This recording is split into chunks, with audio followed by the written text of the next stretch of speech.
నమస్తే తల్లి. So big బాస్లో ఇప్పటి వరకు ఇమ్మాన్యుయల్ గారు నామినేట్ అవ్వలేదు. మరి ఈ వీక్లో నామినేట్ అయితే ఆయన ఎలిమినేట్ అయ్యే ఛాన్సెస్ ఉన్నాయంటారా? ఎందుకంటే ఇప్పటి వరకు ఓట్ బ్యాంకింగే ఓపెన్ అవ్వలేదు ఆయనకి.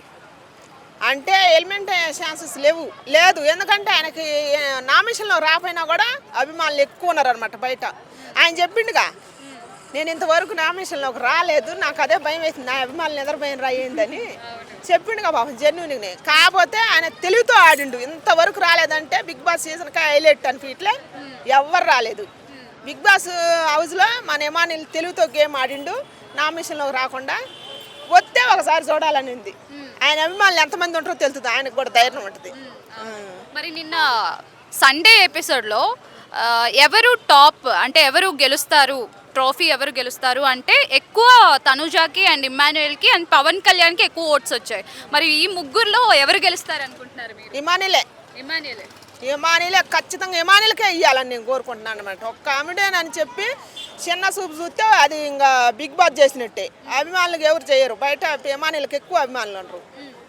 ఎంటర్టైన్మెంట్ కోసం తీసుకొచ్చి చివరికి ఎంటర్టైన్మెంట్ ఇస్తుండు, ఆయన గేమ్ ఆడుతుండు, గట్టినే పోటీ ఇస్తుండు, అంత హౌస్లో అందరిని కలుపుకొని పోతుండు. కాబట్టి న్యాయం అయితే ఇమానిలకే రావాలా ఖచ్చితంగా. కూడా బయట ఫ్యాన్ బేస్ ఎక్కువ ఉంది, సీరియల్స్ చూసే వాళ్ళు ఈ బిగ్ బాస్ చూడకపోయినా ఓట్ చేస్తున్నారు. మరి ఏం పుట్టిందో వాళ్ళకి. కానీ తనుజాకి తనుజ ఏం చేసిందని ఓట్లు వేస్తాను అసలు నాకు అర్థం కావట్లేదు. అందం చూసేనా, అందానికి పడిపోయాక సత్తారు బయటలో కూడా జనాలు ఇట్ట పోరగాళ్ళు వయసు పిల్లలు. అందుకని దయచేసి బిగ్ బాస్లో కూడా అందం చూసే ఓట్లు వేయొద్దు, కష్టం చూసి ఓట్లు వేయండి. డిమాన్ పవన్ ఉండు, ఆర్మీ కళ్యాణ్ ఉండు గేమ్ ఆడటానికి అందుట్లో. ఇప్పుడు కొత్త గౌరవ్ వచ్చిండు, అఖిల్ కూడా వచ్చిండు, నిఖిల్ ఆయన పేరు, ఆయన కూడా వచ్చిండు. మంచి మంచి ఫైటింగ్ చేసేవాళ్ళు ఉండరు లోపల. తనుజ వీళ్ళ మించి ఏం చేస్తుంది? ఎందుకు ఊకి ఏడవటానికా? ఊకే సింపతి డ్రామా.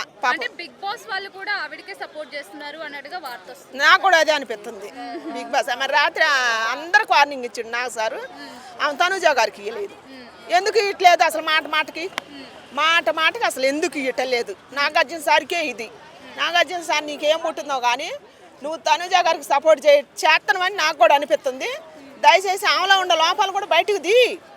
ఊగు నువ్వు ఎమోషన్ డ్రామా ఎందుకు చేస్తావు? ఒక అమ్మాయి క్యారెక్టర్ మీద ఎందుకు మచ్చేసింది? దివ్య మీద ఏమని పర్సనల్ రీజన్స్ నీకు భరణి గారికి అని చెప్తే ఆమె చెప్పిందని చెప్పి బయట ఉన్న జనాలు కూడా అడ్డగోలుగా అంటారు.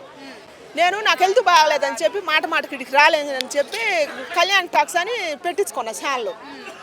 దాంట్లో చెబితే ఆ తనుజ ఫ్యాన్స్ ఆ పిచ్చి పెట్టిన వాళ్ళు ఎవరుండరో కానీ ఏం బూతులమ్మా. ఎన్ని రోజులు ఉంటుందమ్మా బిగ్ బాస్ చెప్పు? ఒక నెల అయిపోద్ది. ఫ్యాన్స్ అయితే న్యాయం చూడాలి ఆట. సో మీకు అనిపించట్లేదా దివ్య పర్సనల్ గ్రడ్జ్ మీద తనుజని తీసిందని కెప్టెన్సీ టాస్క్ నుండి? అనిపించలేదు. తనుజ మీద దివ్య ఎక్కువ అనమాట. ఎందుకంటే గేమ్ పరంగా బాగా అడుద్దా అమ్మాయి, ఏడవద్దు మాటకి ఎవరు ఏ మాట అన్నా కూడా గట్టిగా స్టాండ్ తీసుకుంటుంది. ఆడపిల్ల అయినా కూడా మంచిది, స్టాండ్ తీసుకుంటుంది. ఏమి ఎక్కువ ఎమోషన్ డ్రామా చేస్తుంది, సింపతి కొట్టేస్తుంది అనమాట. అవలేలుగా మడిచి మీద నిందేస్తుంది, కనపడుతుంది. పాపం బర్నీ గారు ఆ పిచ్చిలో పడి నిజంగా తండ్రి అనుకొని మళ్ళీ రెండోసారి పోయినా కూడా ఆయన అదే పని చేస్తుండు. మళ్ళీ బలైపోతాడు, బయటకు వస్తాడు. జెన్యున్ నిజమైన తండ్రి అనే ఉన్నాడు బాండింగ్లో, అట్టనే ఉండు. ఇప్పుడు ప్రోమో వచ్చిందిగా, యమానీలు పెట్టిండు గట్టి రీజన్ పెట్టి నామినేషన్ చేసిండు. ఈసారైనా బర్నీ గారికి సిగ్గు వస్తే గేమ్ ఆడి నిలబడాలి హౌస్లోనని నేను కోరుకుంటున్నాను.